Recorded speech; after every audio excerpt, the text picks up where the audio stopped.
¿Te acuerdas del tiraje de Complot? No, siempre batallábamos porque no vendíamos lo suficiente. Era la época en que una revista que vendía 50,000 ejemplares era mal negocio. Es un mal Hoy negocio. es una locura Hoy pensar sería sí, Un éxito exitazo. rotundo. editorial. ¿no? Claro, Sí. totalmente. O sea, yo me acuerdo que las editoriales grandes de aquella época, si bajaban de 250,000 ya cancelaban los títulos. Estamos hablando Sí. de otro momento. Totalmente. 30 años, 25 años. Imagínate lo que vendían revistas como, qué sé yo. Teleguía, TV Novelas. Exacto, yo iba a poner un ejemplo así un poquito más arriba, pero exacto. Menos ríspido, ¿no? Me vas sí. a poner a vuelta. Vogue, ¿no? O una de estas, o Playboy, ¿no? Bueno, Sí. yo me acuerdo que en el 2010 el tiraje de estas novelas, de estas revistuchas de muchos colores, eran más o menos de 300,000 por Sí, por ahí semana. era, por ahí era. Por semana. Por semana. Una locura. La historieta popular. Aquí vendía. Y yo renegué mucho de esa historieta porque mi interés era hacer esto que decías, novela Sí, gráfica que no claro. existía Ahora, en aquel momento. también en aquel momento, bueno, ya menos, pero sí se vendían cómics. Sí, no, siempre hemos tenido en México un gran amor por los cómics. Sí, ¿verdad? Tuvimos una gran tradición de revista de puesto de ¿Cómo no? periódicos. Claro. Y todo el mundo de inmediato se acuerda, ¿no? La familia Burrón, Calimán. Pero Calimán. todos ellos desaparecieron. Archie. Archie era gringo traducido.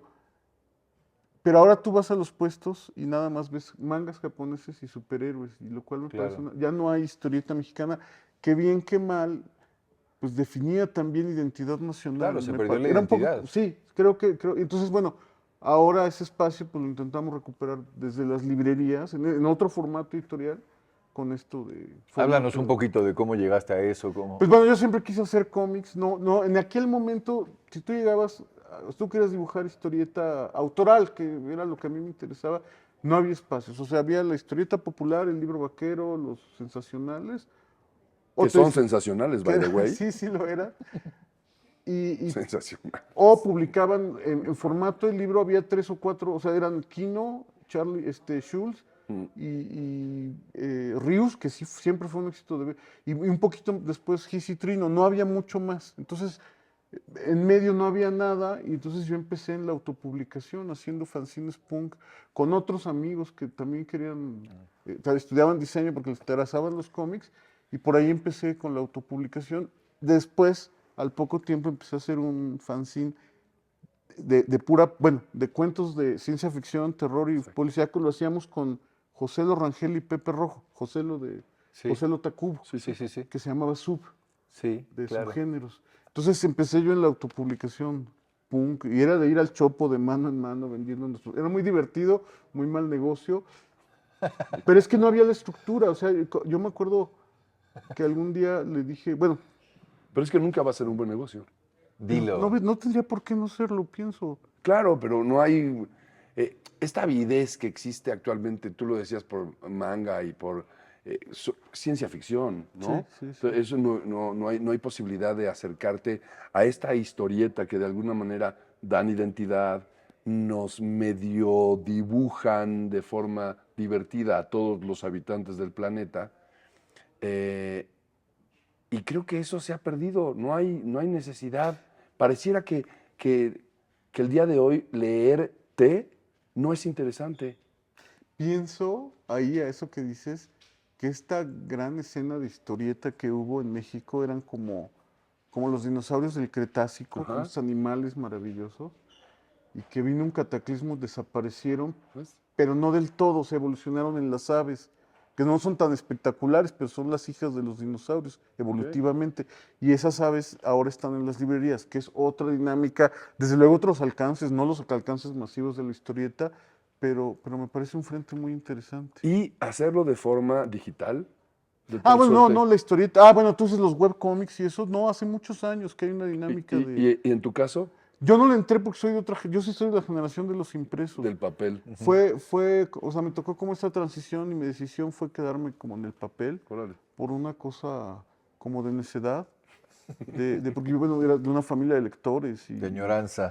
No, porque bueno, cuando yo estudiaba la carrera, mitades de los años 90, nos decían, no, pues para el 2000 ya no va a haber impresos.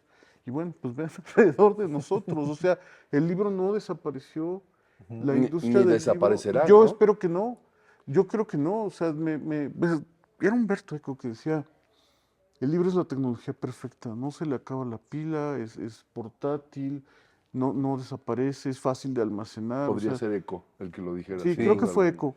Y Sí, quizá lo que perdió, ahorita me quedo pensando, es este acceso inmediato popular que tenía el periodiquero de la esquina, ¿no?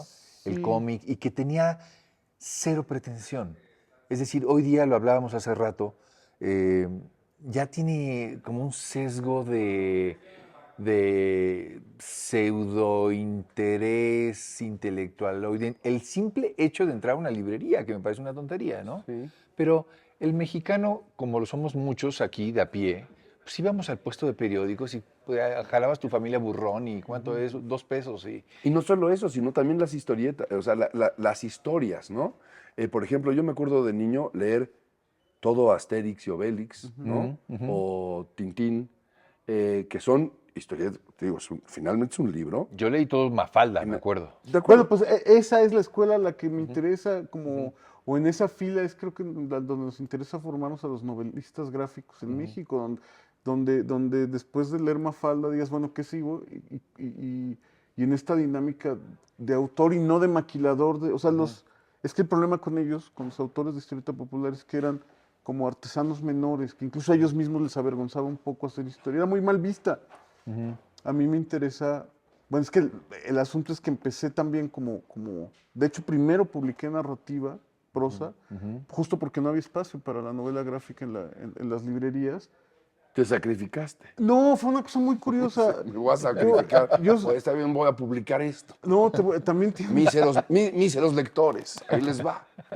Sucedió que yo escribía, mi gran amor literario es la ciencia ficción de toda la vida, sí. Entonces, pero escribí 2 novelas que en aquel momento, estoy hablando de finales de los 90, no encontré editor, las mandé a un montón de concursos, total, que no se publicaron. Entonces, apareció en 2004 o 2005 un concurso de novela policíaca, primer concurso nacional, Vuelta de Tuerca, que se sigue Claro. convocando. Y entonces yo dije, bueno, pues voy a escribir una novela policíaca y ya, si ya aquí no, porque si ya no pasa nada con ella, ya voy a buscar al diseño gráfico. Me corto la cabeza. Sí, o la cabeza de escritor, por lo menos. Esa novela fue Tiempo de Alacranes. Tiempo de Alacranes, que ganó el premio. Y tuve la gran fortuna que ganó el primer lugar y me cambió la vida porque me abrió las puertas del mundo editorial. Qué maravilla que un premio pueda hacer eso, porque eso es todo es un premio. Pero además con tu ópera prima. No, Ya era la tercera que Ah, escribía, pero ok, la digamos primera que que- la primera publicada, y sí, el premio en realidad, porque fue de los últimos libros que se publicaron en la serie del Volador de Joaquín Mortiz, que era este sello legendario, Padrísimo. donde claro. había publicado José Agustín y Padrísima. Barbengoitia. Entonces, pero realmente el premio fue ya tener como ya no tener que tocar por la puerta de atrás a Sí, los se el mundo convierte en una editorial. credencial. Así fue. Y desde entonces me he mantenido publicando constantemente. Esa Tiempo de Alacrán se convirtió en una serie. Son 5 novelas policíacas Ajá. hasta ahora. Eh, y sigue en camino. sí, ahora la tengo un poco Es una saga. sí, exacto. Pero me gusta más como pensarla como serie, Serie. ¿no? O sea, porque son 5 libros. Ahora son Tiempo de Alacranes, Hielo Negro, Cuello Blanco, Azul Cobalto y la última se llama Esta Bestia que Habitamos. Las puedes leer por separado en desorden. Exacto. Y no importa que no hayas leído las No, otras, no. ni tampoco hay personajes, porque este cuerpo que habitamos, yo me acuerdo que está en mis lecturas y, Ah, qué y no tienes por qué, pero yo no sabía que pertenecía justamente Sí, hay 4 novelas anteriores. a una... Pero ahí tienen personajes en común. Sí, Ah, es que como yo era lector de cómics, a mí me chocaba que concretamente Marvel te Exacto, hacía es lo que iba a leer, decir. o sea, ahora lo hacen con las películas, tienes que ver todas las películas para entender qué diablos está pasando y me parece muy Egoísta. mezquino con el público. Claro. Entonces yo lo que quería es, bueno, si te gusta, busca los otros libros, si nunca te enteras que no existen, no pasa nada porque tienes ahí una historia completa, ya todas forman una historia más grande. El marco es más grande, es más amplio.